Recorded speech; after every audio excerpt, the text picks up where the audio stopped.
Bodegas San Francisco creciendo juntos y Walmart llegando a todos los rincones de Chile presentan el Rat Pack.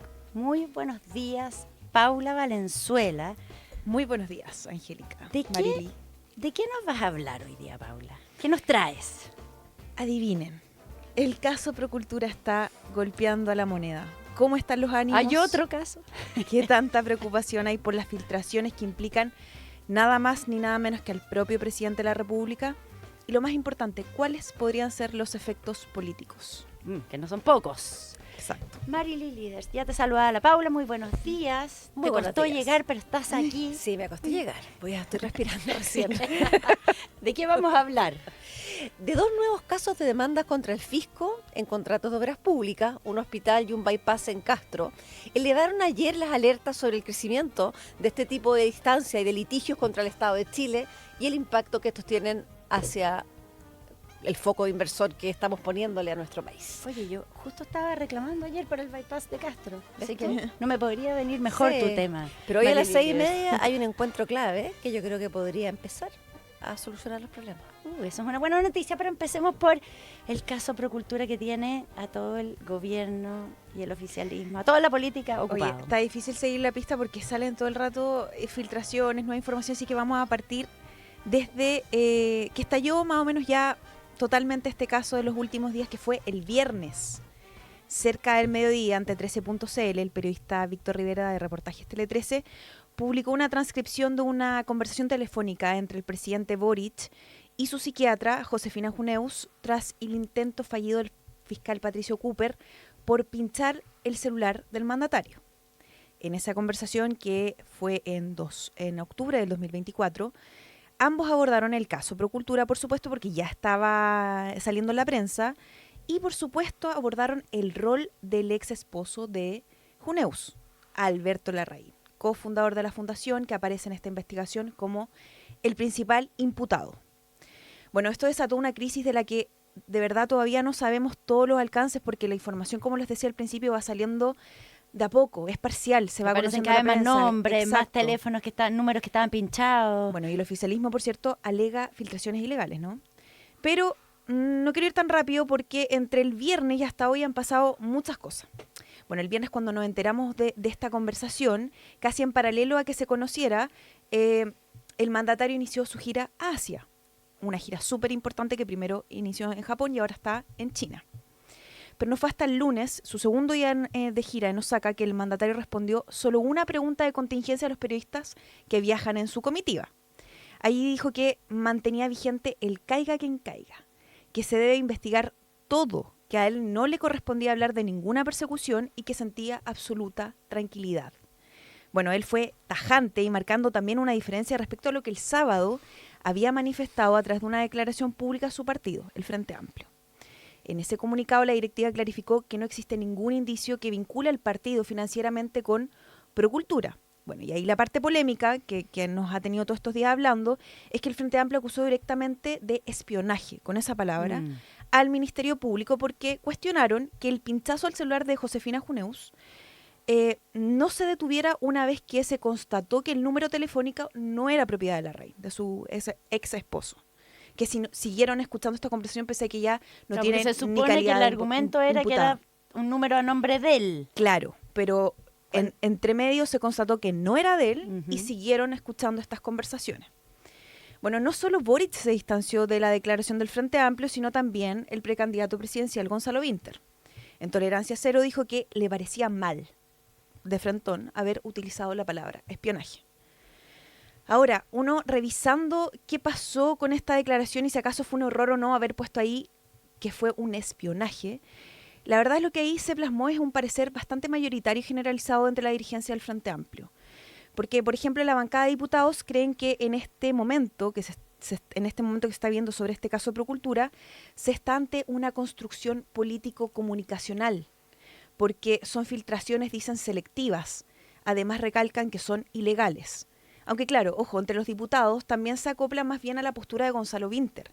¿Cuál es esta postura? Que es mantener cautela finalmente de cómo abordan este caso y que no sean ellos los que determinan si hay espionaje o no en este caso.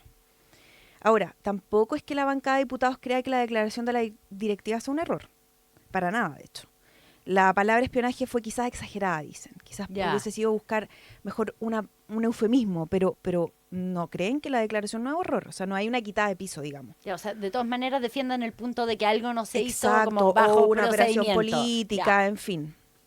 El Partido Comunista tampoco se queda atrás porque ha tenido una postura similar, señalando que acá hay activismo judicial. Bueno, y ahí hay un paréntesis porque hay que recordar que los diputados comunistas y otros oficialistas impulsan la remoción de Patricio Cooper por el caso Sierra Vive, porque él también es fiscal, está investigando ese caso, por las diligencias que se realizaron, recuerdan bien, que lo hablamos acá, de El allanamiento a Carol Carol Cariola. Cariola el día de que nace su primer hijo. Y ahí también como que lo acusaban de intencionalidad Política, política. en fin.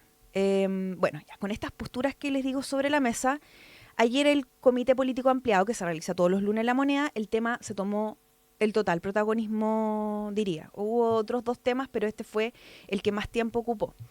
Un asistente me comentó que varios de los timoneles llegaron preocupados a esta reunión habitual de los lunes y con la tarea de coordinar cómo blindarían con esa palabra al presidente Boric del caso Procultura. Bueno, y ahí entonces fue el ministro del Interior, hoy vicepresidente de la República, Álvaro Elizalde, quien tomó la palabra y dio las directrices para abordar el caso. Elizalde, me cuentan, transmitió que hay absoluta tranquilidad en Palacio de que no hay nada complicado para el presidente. Ahora, él también tiene este rol de secundar harto a lo que ha dicho el propio presidente, que no hay nada que esconder, que caiga quien caiga, en fin. Claro, fue siguiendo la línea Exacto. que fijó el presidente. Y también el en fin la de mañana. semana el mismo Elizalde y la voz era subrogante. Ahora, Elizalde no hizo ninguna alusión a un espionaje, se marcó esa línea, no dijo nada al respecto y por tanto se entendió, los asistentes entendieron que esa no era la posición del gobierno. De hecho, ayer durante toda esta mañana ajetreada, el ministro de Justicia y Derechos Humanos, Jaime Gajardo, dijo que se refirió le preguntaron por la declaración de espionaje del Frente Amplio y dijo que era una acusación grave.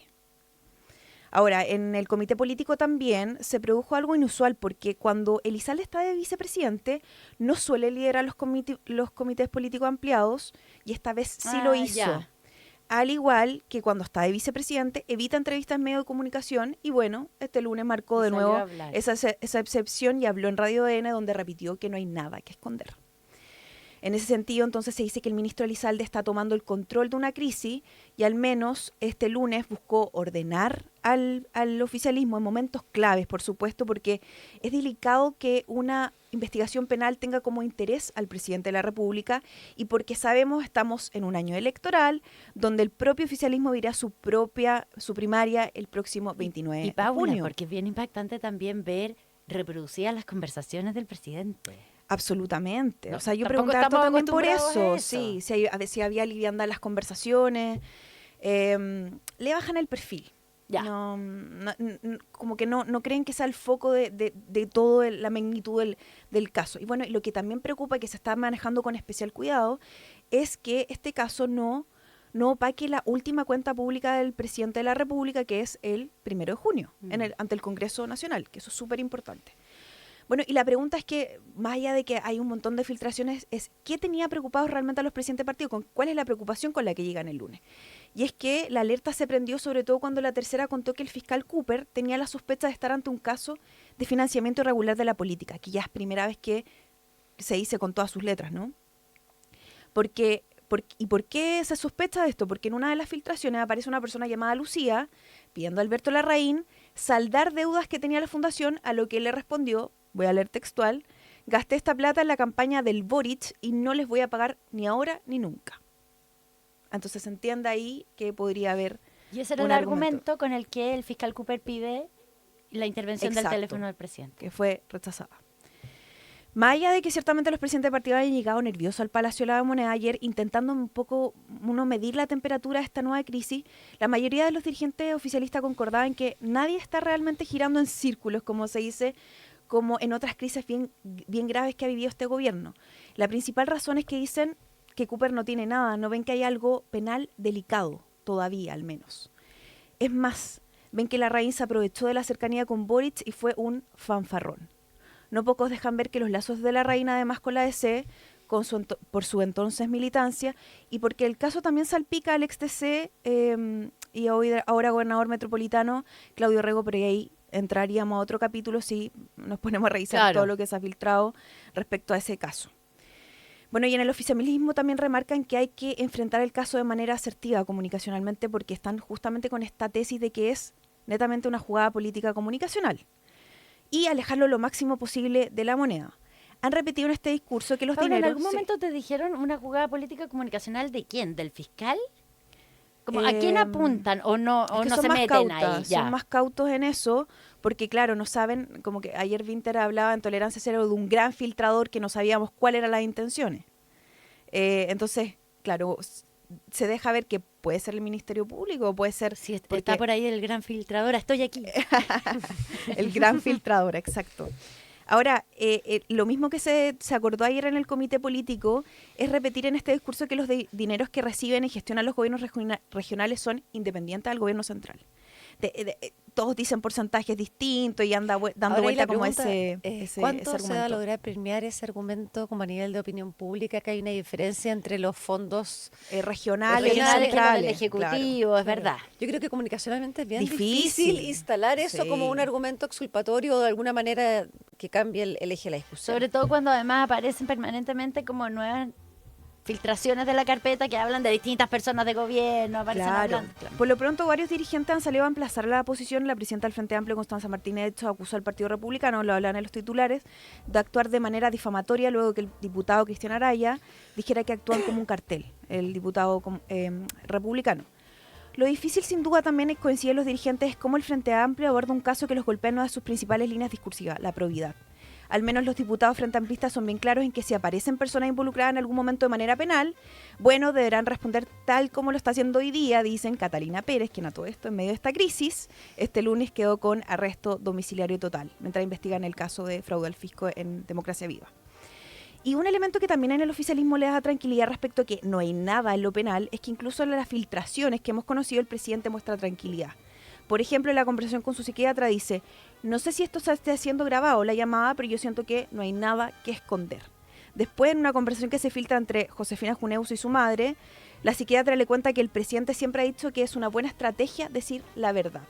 En este contexto, entonces, que el gobierno y el oficialismo dice, oye, el propio presidente en privado dice que está tranquilo, o sea, nosotros también podemos estar tranquilos. Ahora, el último punto que pongo sobre la mesa y con esto cierro es cuánto ha empañado el caso Procultura la gira del presidente Boric a Asia. Fuentes que se encuentran allá me decían que, claro, ha sido evidente que los periodistas chilenos están pendientes de preguntar sobre este tema, pero la verdad es que el presidente no ha suspendido hasta ahora ninguna actividad, como sí ocurrió, por ejemplo, en dos casos. En junio del año pasado, en su gira por Europa, mientras había un sistema frontal que golpeó Claro, que había un temporal. fuertemente, claro, ahí suspendió actividades para monitorear el temporal. Y, por ejemplo, en marzo de 2023 adelantó su retorno a una gira en República Dominicana por el asesinato de la sargento Rita Olivares. Ahora, esos son casos donde evidentemente lo está poniendo intereses del país por sobre la gira, digamos. Claro. Este caso sería, suspendiera algo, Y sería... además una reunión con Xi Jinping, ni más ni menos. Ni más ni menos. En Eso este momento, sería suponer- en este momento. Claro, en este momento una Sería reunión su- con Xi Jinping o para sea, venir digo, ¿qué? A contestar sería preguntas ir a a andar- más periodistas el- si andan con a ir él. a andar la crisis Claro, por mí, el ¿no? ambiente, digamos, de los asesores también me decían que estaban tranquilos, o sea, como que no hay caos o tanta preocupación o que estén afligidos por el caso, digamos. ¿Qué más deja? ¿Qué Sí, historia nos vamos has a seguir contado, viendo Paula eso. Valenzuela? Y seguramente vamos a tener que seguir hablando de De esto. todas maneras. Marily, ¿qué pasa con el bypass de Castro, finalmente? Bueno, lo peor de todo es que vas a ver que no tengo una respuesta a eso, Ah. lo peor de todo. Pero Es que bueno, me entusiasmé. le puse empeño. Bueno, si ayer a mediodía se dan vuelta por los portales de negocios especializados, por las noticias económicas, sorprendía ver que tenían en sus portadas no lo que está pasando con los aranceles China-Estados Unidos, ni las bolsas que están celebrando, sino que tenían noticias diferentes, pero con elencos parecidos. En el diario financiero contaban, algo que no se sabía, que la empresa de construcción española OHLA, que es bien grande, bien conocida, que construyó el hospital de Curicó, acuérdense que se cayó con el terremoto, estaba demandando al fisco de Chile por 43 millones de dólares. Este es un edificio que ya se entregó, que costó 250 millones de dólares, que ya el presidente lo inauguró con sus salas de emergencia, con todo. Sin embargo, ahora la constructora argumenta que en esta construcción, que partió en 2016, no se hicieron reajustes para compensar cosas adicionales que pidió el MOP, aumento del costo de materiales y otros. O sea, la historia de siempre.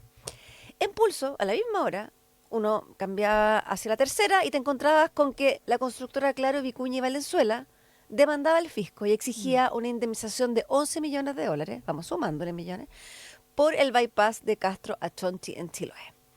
Acá el argumento de la constructora es que el MOB le entregó un terreno sin haber tenido los certificados de que los hallazgos arqueológicos estaban liberados de alguna manera. O sea, lo que ellos le habían pedido al fisco era que les dijera más o menos el estado del terreno de manera de poder hacer las estimaciones de la construcción, cuánto habría que paralizar en caso de encontrarse algo, y no lo habrían hecho el fisco, por lo tanto ahora tienen que... ¿No les dio la información que necesitaban? Que necesitaban, claro, y argumento? se encontraron con estos hallazgos que tuvieron que paralizar las obras un tiempo. Finalmente dejaron la obra. Esta constructora en el fondo no terminó el proceso y está pidiendo hoy día que la compensen por el tiempo perdido y lo invertido. A todo esto sí revisé y el bypass ya está en construcción. En algún minuto se abrió a la parte, a las obras, o sea que se puede transitar No, para... puede usar un poquito. Sí, un poquito. Pero Y se acaba. acaba. Y el resto adelante lo pueden usar las obras que están construyendo y se espera que en junio de 2026 esté operativo. Sin embargo, lo que te dice esto es que son dos casos de obras ya, o sea, o terminadas o en manos de otros, donde las empresas vuelven al Estado a pedir millonarias compensaciones. Las notas empezaron a circular ayer por todos estos WhatsApp de empresarios. Hay varios WhatsApp que se crearon con el tema de la permisología, que fueron en ese minuto cuando se estaban tratando de hacer intentos, y las alarmas también se encendieron en el Estado, que tiene la preocupación porque las cifras muestran que la judicialización de los casos contra el fisco va creciendo, lo que algunos creen que es un termómetro del estancamiento de la inversión, un síntoma que avisa. Estamos buscando inversionistas y este goteo de nuevos casos no ayuda a nada de nada. Leí en uno de los chats que me dejaron mirar. De hecho, la alarma generada ayer tiene su sustento si uno revisa las cifras, porque dice, bueno, ¿cuántos son dos casos aislados? Son en el fondo en total unos 50 millones de dólares, pero en fin, el Consejo de Defensa del Estado, que es el fondo para efectos prácticos, el estudio de abogados de todos estos casos, realizó hace 2 semanas su cuenta pública. Y ahí, fíjense lo impresionante, los juicios vigentes en 2024 aumentan un 8% respecto al nivel que tienen en 2023. Ya. Es un 8%. Sí. Este aumento, en el fondo, es obviamente desde juicios de derechos humanos, laborales, etcétera. Pero en este aumento destaca el incremento en los juicios civiles y contenciosos activos, donde caben todos estos de obras públicas. O sea, para que se hagan una idea, el 2024 se presentaron 12.946 juicios que están vigentes, digamos.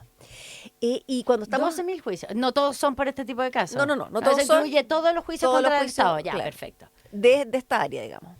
Ahora, lo que sí es interesante es que el Consejo le puso plata al fondo. ¿De cuánto estamos hablando si el Estado perdiera todos estos juicios? Cosa que, vamos a ver, no pasa, pero pongámonos en ese escenario. Serían 20.977 juicios que tiene abiertos en Ya. todas las áreas y sería el equivalente al 4,8% del PIB. Wow. Eso está en la memoria anual, en la cuenta pública que entregó el Consejo de Defensa del Estado, lo que es una alerta, de alguna manera, de que este tema hay que pararlo. Entonces, una cosa... Defensa del Estado explicando por qué importa lo que hace. Claro, de alguna manera. Ahora, lo que sí es verdad es que también muestra ahí que en caso de perder, o sea, el fisco pierde muy poquitos casos, 100%, el 3% de los juicios tuvo que pagar el total, que es poquito, pero el 50% se tuvo que pagar un porcentaje importante.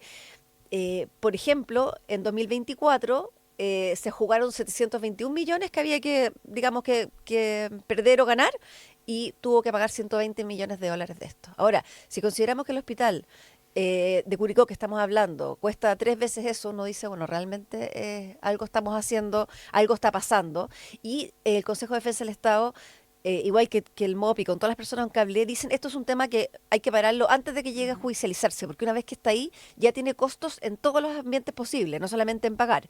También están los casos del CIADI, donde llegan los inversionistas que consideran que no se han cumplido las reglas del juego en el país donde ponen su capital. Hay un buscador muy interesante que se lo recomiendo si les interesa el tema, que permite revisar desde 1972 todos los casos que ha recibido el CIADI por nacionalidad demandante, o sea, te permite filtrarlo de todas maneras. En Chile tenemos 6 casos registrados, uno de los cuales está abierto, que también hay que mirarlo porque se suma a los anteriores, que es el juicio del controlador del aeropuerto de Santiago contra Chile, que está en su etapa final. Son los inversionistas franceses, no sé si no lo han escuchado, Vinci Airports y el grupo ADP, que son los controladores de Nuevo Pudahuel, que están pidiendo $400 millones por las pérdidas en que incurrieron durante el tiempo de la pandemia. A juicio de ellos, el país se excedió en los tiempos de cuarentena y por lo tanto el costo debería compensarlo el Estado. Tuvieron que tener parado el aeropuerto muchísimo tiempo. Entonces, se fijan, el tema es un tema que es como el lado B de la permisología. Cuando no funciona, ¿a dónde llegamos? Pero lo que tú planteas es que no es solo permisología, que hay de fondo... Claro, aquí reporteando con la gente que está metida, me dice, acá hay un tema de contratos. Estamos haciendo los contratos de una manera que no se condice con un planeta que está con múltiples cambios climáticos, que está con incertidumbres del tamaño de la guerra comercial. O sea, por ejemplo, todas las discusiones que hay sobre el precio de los materiales en la pandemia, uno se pregunta también, ¿podría haber corte de líneas de suministro a raíz de la guerra comercial? O sea, son todos riesgos los nuevos. contratos no son suficientemente flexibles y adaptados a los tiempos que corren. Por un lado. Y segundo, no consideran, en el fondo, ciertas certezas que los seguros necesitan para cubrir los contratos. Los seguros necesitan márgenes de certezas para poder, en el fondo, asegurar. Pero bueno, el tema es que, como uno piensa, ya se están discutiendo los de permisología en el Congreso, están pasando cosas más silenciosas. Y una se va a gatillar hoy día mismo, porque a nivel internacional se está mirando con mucho interés algunas fórmulas que han encontrado los británicos, los europeos, de hacer contratos. Se llaman los NEC, New Engineering Contracts, y hay otros FICT, etcétera. Pero el punto acá es que no se adjudica el menor precio, sino que se consideran otros factores al momento de adjudicar una obra pública. Una vez adjudicado, se revisa todo y hay una especie como de manager del contrato. En Chile lo que hay hoy día es un inspector de obras públicas que va y fiscaliza que se cumple el contrato. Acá el manager es diferente. Su rol es hacer que las cosas pasen. Su rol no es ver que si se metió más o menos material, sino que es destrabar todas las cosas que puede haber y lograr sentarse a la mesa entre las dos partes antes de llegar a algo más complejo. Hoy día la Embajada Británica, en conjunto con, se llama, me cuesta el nombre de la asociación, que es la Confederación Internacional de Constructores, que está presidida por un chileno, Juan Armando Vicuña, están trayendo a Chile a expertos en este tipo nuevo de contratos, que son más flexibles, más modernos, más expeditos, sobre todo de Perú, porque saben que en Perú está el gran ejemplo mundial donde todos los contratos para las obras de los Panamericanos del 2019 se hicieron con los NEC y tuvieron un excelente resultado. Entonces, entre ellos viene un ejecutivo peruano a contar cómo se aplican. Así que yo creo que dentro de todo hay una luz ahí mirándola que es en paralelo a todas las reformas legislativas que estamos viendo. Oye, que muy interesante el tema, Marily, sobre lo que está pasando ahí con los contratos y la construcción. Es justo en la semana de la construcción, así que me imagino que va a ser bastante tema. ¿Verdad? Hasta todo el debate. Esto. Sí, sí. Paula Valenzuela, aquí vamos a estar atentos, parece que hay novedades. Hay novedades. Recién Radio Bio Bio publica una declaración de Alberto Larraín que dice que nunca se generó financiamiento desde la Fundación Procultura a la campaña presidencial de Gabriel Boric ni a ninguna otra campaña política. Es una página, en el equipo de política de Tele 13, Beatriz Aput, ya nos mandaba la declaración y tiene una página, tiene al menos 4 puntos, así que vamos a estar revisando eso en detalle en esta edición, por supuesto. Claro, porque lo que conocíamos de su declaración es que él dice que hizo aportes personales a algunas campañas, exacto. pero acá está desmintiendo lo que se ha dicho de que habría financiamiento la principal irregular. Preocupación, que el financiamiento irregular, claro. Ya, bien importante. Esto que acaba de pasar, Marily, aquí vamos a estar atentos. Hoy día en la tarde otro tema que ha estado bien en la palestra, que es el tema pesquero. Hay una sesión en el Congreso a la que se espera que vaya el ministro Grau y hay hartas definiciones ahí que se están esperando se tomen en ese contexto. Ayer hubo hartos rumores de que podía renunciar el subsecretario de Pesca, pero finalmente fueron apaciguados. Lo esperaban en la Comisión de Pesca y hoy día esperan al ministro en el Congreso a las 3 de la tarde. Muchas gracias a las dos por sus informes. Y Gracias a ti. el Rat Pack fue una presentación de Bodega San Francisco, Creciendo Juntos, y Walmart, llegando a todos los rincones de Chile. Ellos presentaron el Rat Pack. Les recuerdo que las columnas van a estar disponibles en los próximos minutos en tele13radio.cl, nuestra aplicación y en nuestros canales de YouTube y Facebook Live.